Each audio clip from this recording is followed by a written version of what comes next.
এটা প্ৰেমৰ কাহিনী, এটা ফেচবুকৰ প্ৰেম কাহিনী।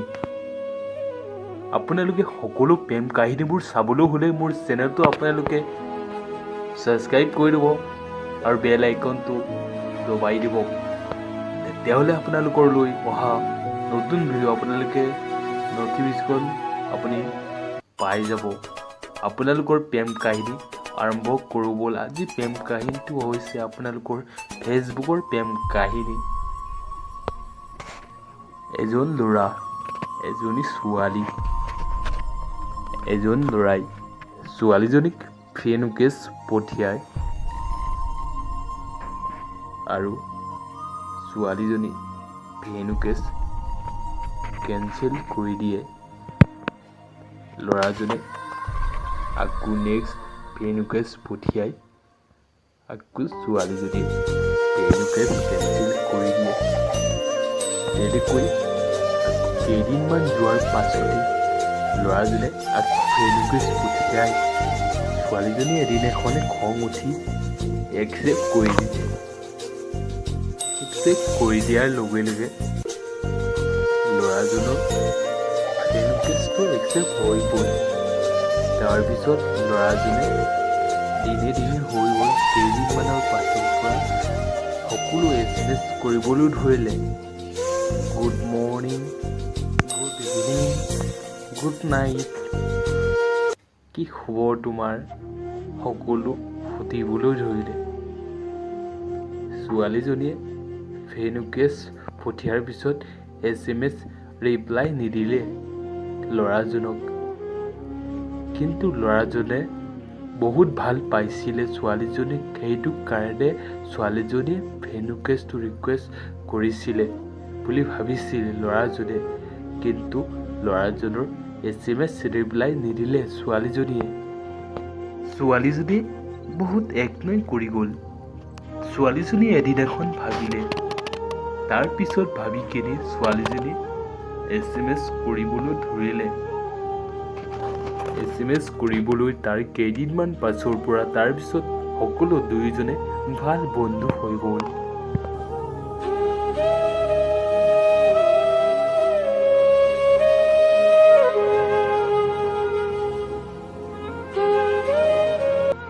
ভাল বন্ধু হৈ যোৱাৰ পাছত দুয়োজনে ভালকৈ SMS কৰিবলৈ ধৰিলে। ল'ৰাজনে এটা বাহিৰৰ এটা কোম্পানীত জব কৰে। এমাহৰ ছুটী লৈ ঘৰলৈ আহিছিলে আৰু তাইক ফোন কৰিবলৈ ধৰিলে। তাই ফোন ৰিচিভ কৰি ল'ৰাজনে ক'লে যে মই তোমাক ভাল পাওঁ।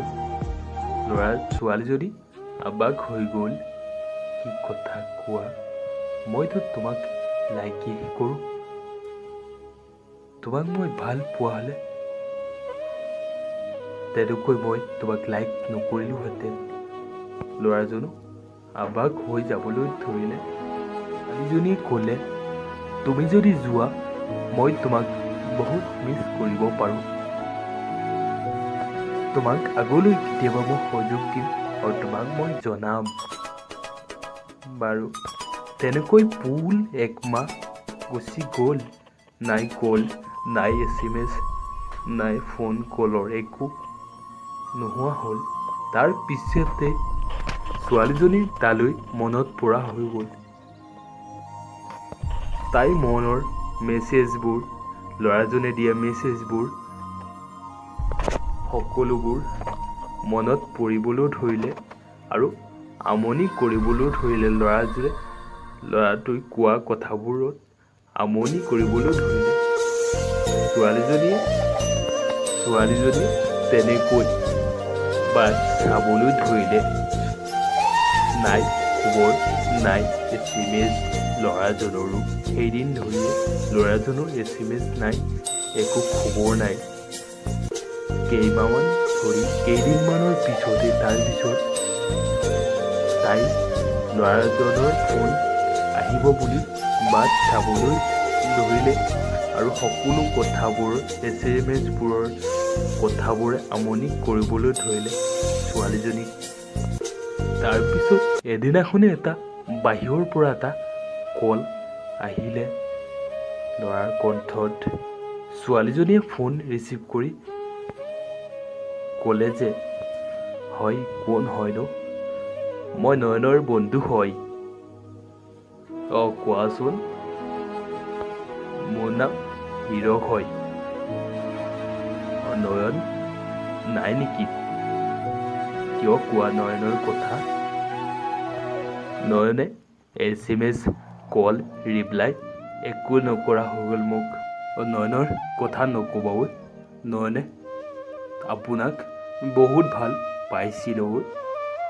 আপোনাৰ কাৰণে আপোনাৰ কথাকে কৈ থাকে দিনে ৰাতিয়ে, খালি আপোনাৰ কথাই কৈ থাকে আৰু আপোনাৰ ফটোকে চাই থাকে ঐ। আপোনাক বহুত ভাল পাইছিলে, কিন্তু আপুনি ভাল নাপালা চাগে তাক। সি নয়ন নাই নহয়। নয়ন সকলো তেনেকৈ কিবা ঔষধ খাই সি 4 দিন হৈছেহি মৃত্যু কৰিবলৈ।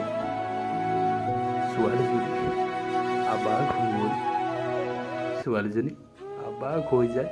চকুৰ পানী নিগৰি ববলৈ ধৰিলে ছোৱালীজনী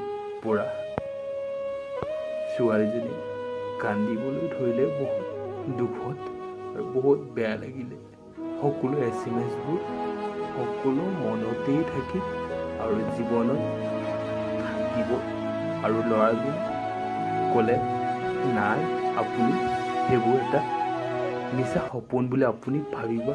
নিশ্চয় আপুনি বেছি দুখ নকৰিবা। নয়নৰ কাৰণে এটা অহা ধুমুহাৰ নিচিনা বুলি ভাবিবা আপুনি। নয়নৰ কাৰণে টেনশ্যন নকৰিবা। এটা মিছা ধুমুহা বুলি ৰাখি থৈ দিবা। দুখ নকৰিবা, আপুনি নাকান্দিবা। বন্ধুসকল, যদি আপোনালোকে কাৰোবাক ভাল পোৱা, তেতিয়াহ'লে আপোনালোকে সকলো ডাইৰেক্টলি কৈ দিবা। যি মনত থাকে তেতিয়াহ'লে আপোনালোকে সকলো কৈ দিবা ইজনে সিজনক। কিন্তু জীৱন হৈছে মাত্ৰ দুদিনীয়া ঐ, কোনো ক'ব নোৱাৰে বন্ধুসকল। আৰু তাৰ লগতে মোৰ চেনেলটো ছাবস্ক্ৰাইব কৰিব। আৰু আপোনালোকলৈ নেক্সট লাভ ষ্টৰী আপোনালোকলৈ লৈ আহিছোঁ। সকলো আপোনালোকে চাবলৈ নাপাহৰিব। মোৰ চেনেলটো ছাবস্ক্ৰাইব কৰি ৰাখিবা। থেংক ইউ গাইজ, বাই।